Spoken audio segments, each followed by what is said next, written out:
every single day, and she actually made me write down my goals.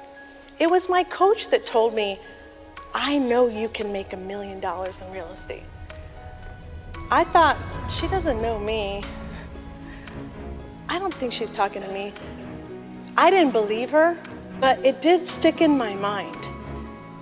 Everything we did together built my confidence, and it pushed me into massive action. First, I needed a new brand.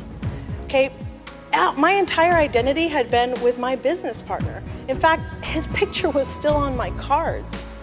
So I needed new cards and I needed a new photo. We did that. Kind of like a new agent, right? And then she helped me pick a new farm. What I had learned at the summit was pick a manageable farm, 400 to 500 homes with a minimum 6% turnover and something door knockable. Now, my farm was a gated community, so probably not allowed to door knock, but our motto was ask forgiveness, not permission. Behind every door was a family that might need my help. So our goal was simple: have a face-to-face conversation with somebody behind every door. I had no money. I couldn't send out postcards or mailers, right? So with my business card, with only my face on it, and my knuckles, and my coach cheering me on, I went to work. This doesn't cost money, but it's invaluable. So if your first step is mindset, your second step is sweat equity. You don't need money. Invest time, practice your scripts, learn the comps and the floor plans, take your business card and go knock on a door. I would knock from 5 to 7 p.m. when people are home. And here's the $1 million question. If you remember nothing else from this talk, remember this. For the right price, would you consider selling your home? And it would sound something like this. Hi, I'm Monica. Your neighbor just sold their home for $1.05 million. What do you think of that price? Did you get a chance to see it at the open house?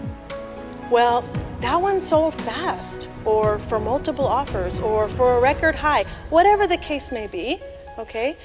And there are still people out there that want to live in our neighborhood. For the right price, would you consider selling your home?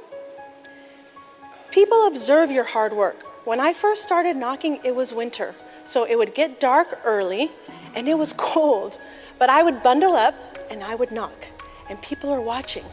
And you'll get invited in. Sometimes they feel sorry for you because it's cold. And if it's raining, even better, bring an umbrella.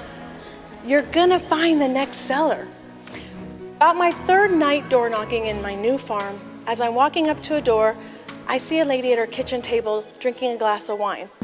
She comes to the door, and as we're chatting, she tells me through tears that her husband passed away 2.5 years ago in the home. And she can't stand another minute of these memories. She's ready to sell. That was the beginning of my farm. I would have never found her if I hadn't been door knocking. So you've got a listing, now what? Leverage. Leverage, leverage, leverage. You have instant credibility as a listing agent, so leverage it. If you price it right and market it properly, when that sold sign goes up, you can leverage one listing into more listings. Here's what I did.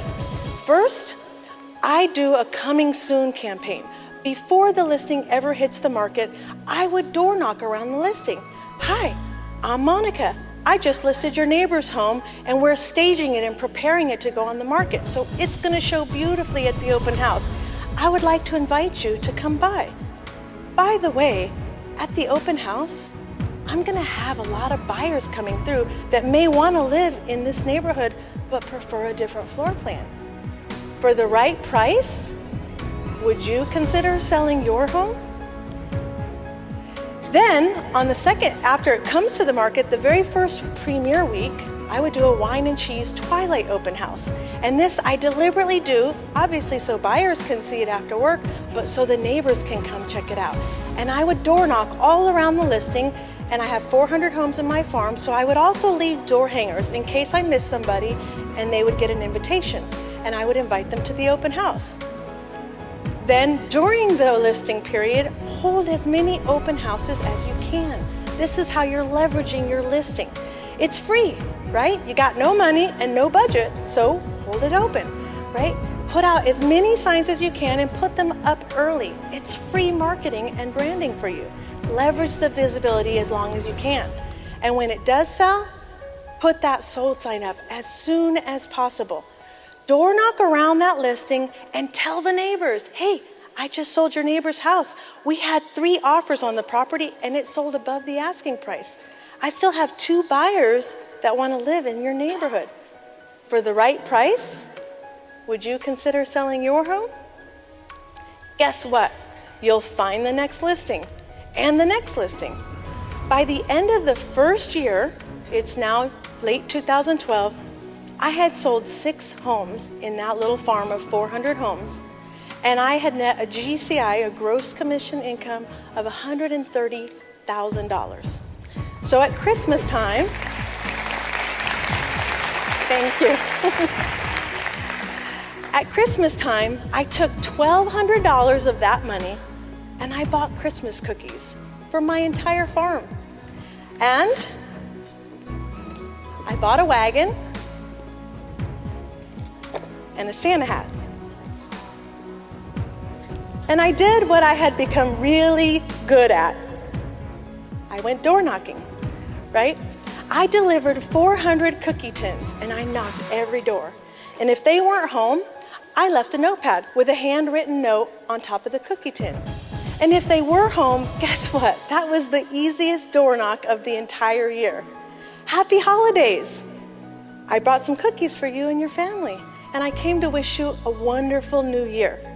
Any thoughts of selling in 2013? So on Christmas Eve in 2012, I had 3 doors left to knock.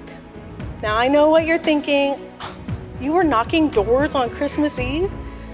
Well, remember, I was still broke. I had no man, no life, and no money. And I owed the IRS $100,000. So yes, I was door knocking on Christmas Eve. Well, the third from the last door, this gentleman opens the door, and I can see that they're getting ready for a Christmas Eve party. The home is gorgeous, and I literally gasp. So he invites me in to show off his home. And about 5 minutes in, his wife gets home. Now, she's not too thrilled with me there in my Santa hat entertaining her husband. But I win her over with my cookie tin.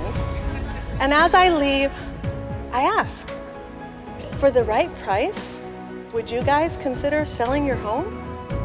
He told me, if you can get me a $1.5 million, I will.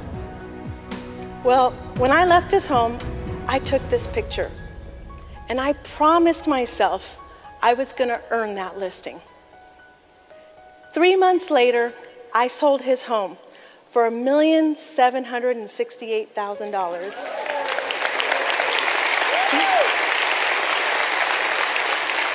And then I leveraged it, and I sold the house across the street for $1,700,000. And then I sold the house 8 doors down for $950,000. That was the best Christmas ever. So mindset, sweat equity, and leverage. Those are the first 3 steps.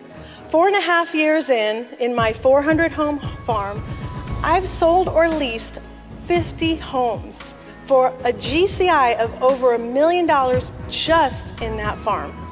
I say we because at the rate my business was growing, I had to get help. Last year at Tom X, Jeff Thibodeau said, hire A players who love the work you hate. A team always outperforms an individual. So I went from being pushed, tormented, and defeated to last year in 2015, our team earned 1.1 million GCI. Thank you. 5 years after meeting Tom Ferry in his green tie and hiring a coach and putting in sweat equity to make this happen. I paid off the IRS. That's huge.